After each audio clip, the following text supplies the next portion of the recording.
So I've got a question from Rosemary, who shares with us that she's electrohypersensitive. Welcome to the GEOVITAL Academy. I'm excited that you're here. Okay, here we are at the building site here in Thailand. So we're going to take some measurements. Hold on to the wire. Yep.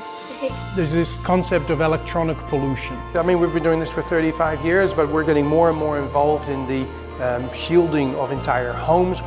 All right, so this is our little demonstration room. What an opportunity to do a little bit of an interview with you, so people get to know you.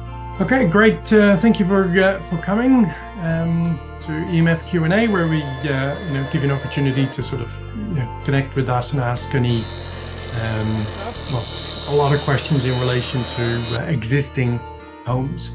This is Patrick Vandenberg, your global radiation specialist.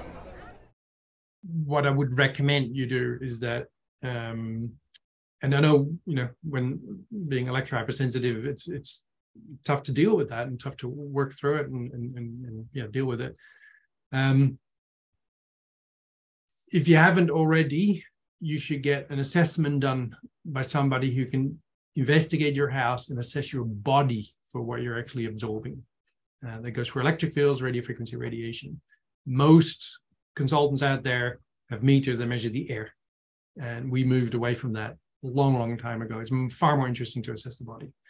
Then when it comes to dealing with radiation, you need that holistic approach. It's great you put a product in that deals with radiation, but if it has ingredients in it that you have intolerance issues with, then you're fighting one battle and you're creating another problem. And so that's just not on the radar for most manufacturers, and that's where we're very different.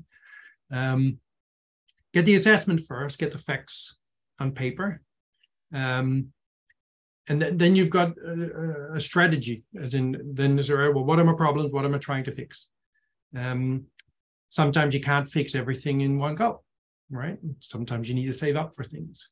If that's the case, do that, save up for things. Ask friends to not give you a bunch of flowers for your birthday, but give you some cash. Right? I'm trying to renovate my bedroom.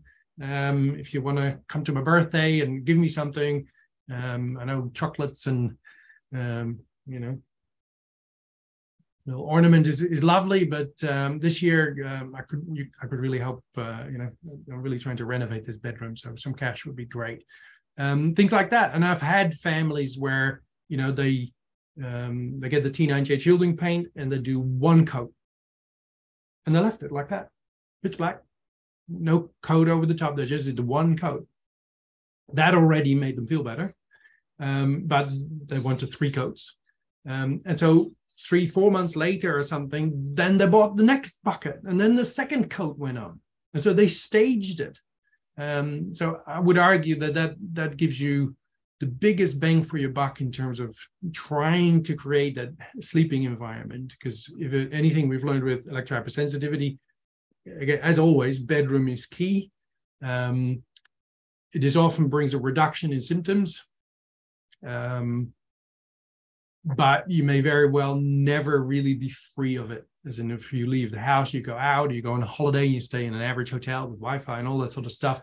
Maybe so many days you're fine, and then things start sort of going bad again. But we have enough people that we've helped who are electrohypersensitive, who including our own Tristan, who's a consultant. And Tristan was in a wheelchair with inflammatory issues on the spine, and doctors gave up, didn't know what to do, until he figured out when he unplugged the Wi-Fi, he could sort of stand up, which scared him.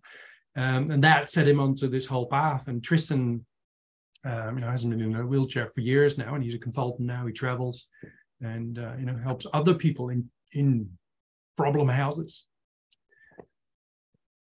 All right. I hope this answers your question, Rosemary.